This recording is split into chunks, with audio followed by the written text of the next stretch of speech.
دوستان عزیزم، درود و مهر. امیدوارم هر کجای این دنیا هستین حال دلتون عالی باشه. امروز میخوام آش ماست ترکی درست کنیم، یک غذای بدون گوشت، سبک و در عین حال خوش‌طعم و واقعاً بی‌رقیب. اگه دلتون یک غذای متفاوت میخواد، این ویدیو رو از دست ندید.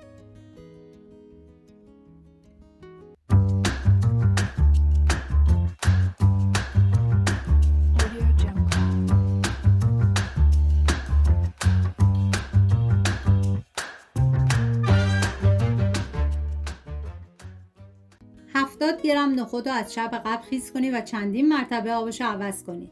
بعد بریزید داخل قابلمه، 2 لیوان آب جوش بریزید، زمان بدید تا نخود بپزه.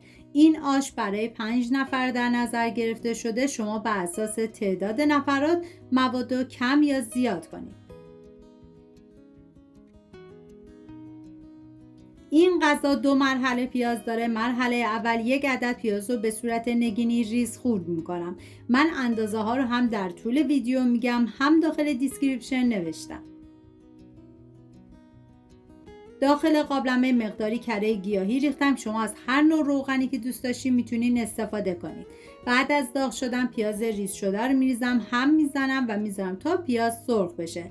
من آش‌های سنتی زیادی درست کردم و همچنین غذای ملل، لینکش رو داخل دیسکریپشن گذاشتم. دوست داشتید ببینید، درست کنید و از خوردنش لذت ببرید.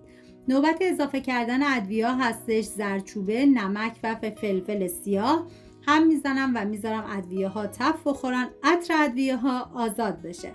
نیاز به بلغور گندم داریم و همچنین برنج نیمدانه و عدس و دال عدس که از هر کدوم 70 گرم استفاده کردم و همه این مواد رو من از 4 ساعت قبل خیس کردم. فقط دال عدس نیازی به خیس دادن نداره، همون موقع میتونید بشورید و استفاده کنید. همه مواد رو میریزم داخل قابلمه، هم میزنم و میذارم یه تفت مختصر بخوره. یک قاشق غذاخوری سرپر نعنا خوش میریزم، هم میزنم تا با بقیه مواد مخلوط بشه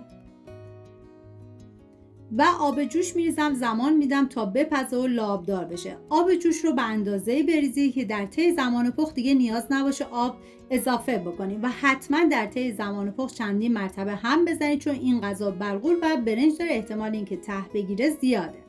150 گرم ماست رو میریزم داخل یه ظرف که از هر نوع ماستی که دوست داشتید میتونین استفاده کنید. و فلفل سیاه، پودر سیر، یک قاشق غذاخوری آرد و 1 عدد تخم مرغ و آب 1 لیمو ترش تازه هم بگیر که بشه 1 قاشق غذاخوری سرپر. همه مواد رو با هم مخلوط کنید و عزیزانی که وگان هستن میتونن تخم مرغ این غذا رو حذف کنن. و بعد از اینکه آش کاملا لابدار شد، مقداری از مواد آش رو برمیدارم و با ماست مخلوط کنم تا همدمای هم بشن. و بعد از اینکه آشمون لابدار شد، ماست رو بهش اضافه میکنم. باید سریع هم بزنید تا زمانی که از دور شروع کنه به حباب زدن.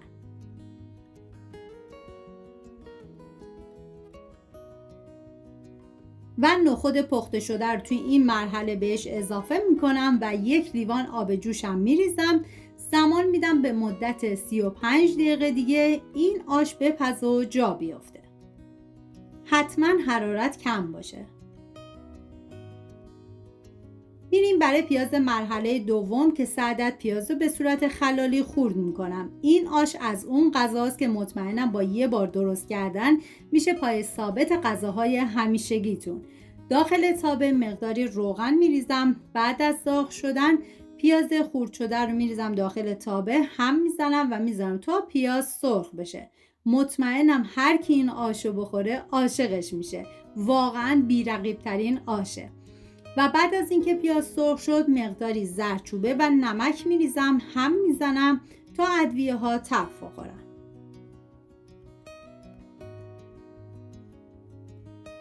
و بعد از اینکه آش جا افتاد، 10 دقیقه آخر پیاز داغ رو بهش اضافه میکنم و میذارم 10 دقیقه دیگه این آش بپزه. واقعا من هرچه از عطر و طعم و خوشمزگی این آش ماست ترکی بگم کمه.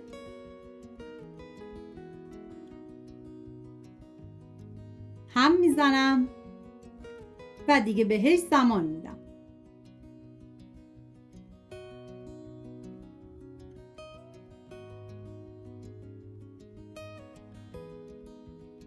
امیدوارم از این آش ماست ترکی خوشتون اومده باشه و حتما امتحانش کنید. اگر این ویدیو براتون مفید بود خوشحال میشم ویدیو رو لایک و کانال رو سابسکرایب کنید تا ویدیوی بعدی رو از دست ندید. سپاس از همراهی همیشگیتون. تا ویدیوی بعدی مراقب خودتون و خوبی هاتون باشید. تا درودی دیگر، بدرود.